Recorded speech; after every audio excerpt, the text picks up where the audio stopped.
1 Corinthiens, chapitre 12. En ce qui concerne les réalités spirituelles, je ne veux pas, frères et sœurs, que vous soyez dans l'ignorance. Vous savez comment, lorsque vous étiez étrangers au peuple de Dieu, vous vous laissiez irrésistiblement entraîner vers les idoles muettes. C'est pourquoi je vous le déclare, personne, s'il parle par l'Esprit de Dieu, ne dit « Jésus est maudit », et personne ne peut dire « Jésus est le Seigneur », si ce n'est par le Saint-Esprit. Il y a diversité de dons, mais le même Esprit, diversité de services, mais le même Seigneur, diversité d'actes, mais le même Dieu qui accomplit tout en tous. Or, à chacun, la manifestation de l'Esprit est donnée pour le bien de tous.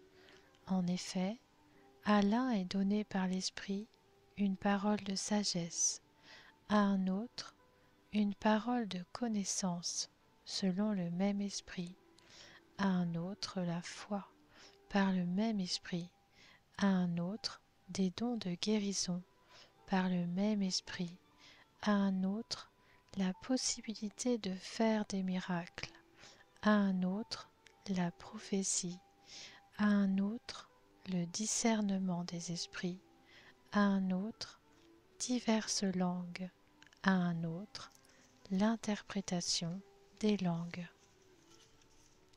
Mais toutes ces choses, c'est un seul et même esprit qui les accomplit en les distribuant à chacun en particulier comme il le veut. Le corps forme un tout, mais a pourtant plusieurs organes, et tous les organes du corps, malgré leur grand nombre, ne forment qu'un seul corps. Il en va de même pour Christ. En effet, que nous soyons juifs ou grecs, esclaves ou libres, nous avons tous été baptisés dans un seul esprit pour former un seul corps, et nous avons tous bu à un seul esprit. Ainsi, le corps n'est pas formé d'un seul organe, mais de plusieurs. Si le pied disait « Puisque je ne suis pas une main, je n'appartiens pas au corps », ne ferait-il pas partie du corps pour autant? Et si l'oreille disait « Puisque je ne suis pas un œil, je n'appartiens pas au corps », ne ferait-elle pas partie du corps pour autant? Si tout le corps était un œil, où serait l'ouïe?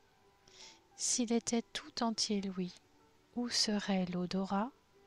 En fait, Dieu a placé chacun des organes dans le corps comme il l'a voulu. S'ils étaient tous un seul organe, où serait le corps? Il y a donc plusieurs organes, mais un seul corps. L'œil ne peut pas dire à la main « Je n'ai pas besoin de toi », ni la tête dire aux pieds « Je n'ai pas besoin de vous ».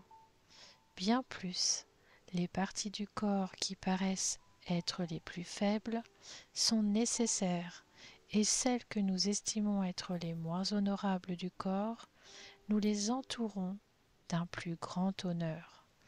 Ainsi, nos organes les moins décents sont traités avec plus d'égard, tandis que ceux qui sont décents n'en ont pas besoin. Dieu a disposé le corps de manière à donner plus d'honneur à ce qui en manquait, afin qu'il n'y ait pas de division dans le corps, mais que tous les membres prennent également soin les uns des autres. Si un membre souffre, tous les membres souffrent avec lui. Si un membre est honoré, tous les membres se réjouissent avec lui. Vous êtes le corps de Christ, et vous êtes ses membres, chacun pour sa part.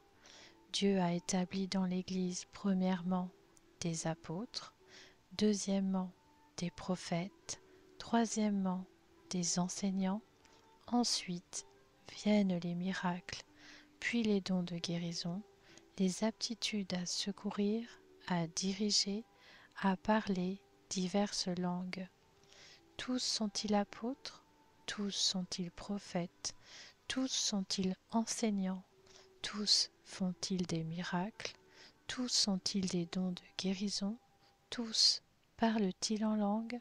Tous interprètent-ils? Aspirez aux dons les meilleurs, je vais encore vous montrer la voie par excellence.